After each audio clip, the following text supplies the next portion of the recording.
अस्सलाम वालेकुम दोस्तों,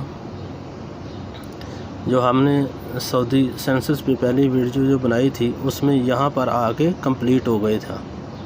सही है, जो हमने पार्टिसिपेशन की थी, जो सवालों के जवाब दिए थे, तो यहाँ पर आके वीडियो कंप्लीट हो गई थी। तो अभी मुझे आज मैंने चेक करा तो उसमें जो नई अपडेट आई है, अभी मैं आपको वो दिखाता हूँ कि आप भी आप चेक कर लेना कि आपकी भी ऐसे अपडेट आ गई है कि नहीं आ गई। जिनका वो उन्होंने अप्रूव कर दिया है, चेक हो गया है, तो उन पे वो अब नई अपडेट शो हो रही है। तो चलो अब हम आपको दिखाते हैं कि ये कैसे है। दोबारा लॉगिन करना पड़ेगा। लॉगिन करने के बाद आपको इसका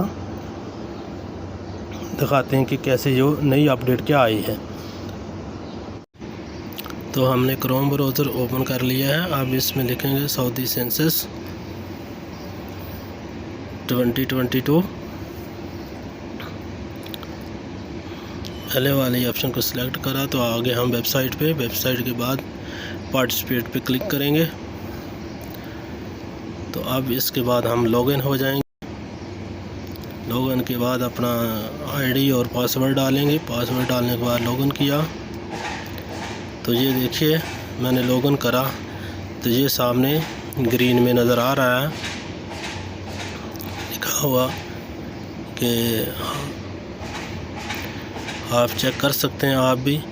तो ऐसे ही जिसमें thank you your census questioners has been complete by the census interviewer. तो इस तरह से यानी कि उन्होंने चेक कर लिया है, आपका ये कंप्लीट हो चुका है। तो ये ग्रीन आ रहा है। जिसके में कोई मसला आएगा तो यहाँ पर जो है आपका वो रेड में शो होगा, आपको दोबारा रजिस्ट्रेशन कंप्लीट करनी पड़ेगी। तो दोस्तों, आपको वीडियो कैसी लगी सब्सक्राइब कीजिएगा और लाइक कीजिएगा। अल्लाह हाफिज़।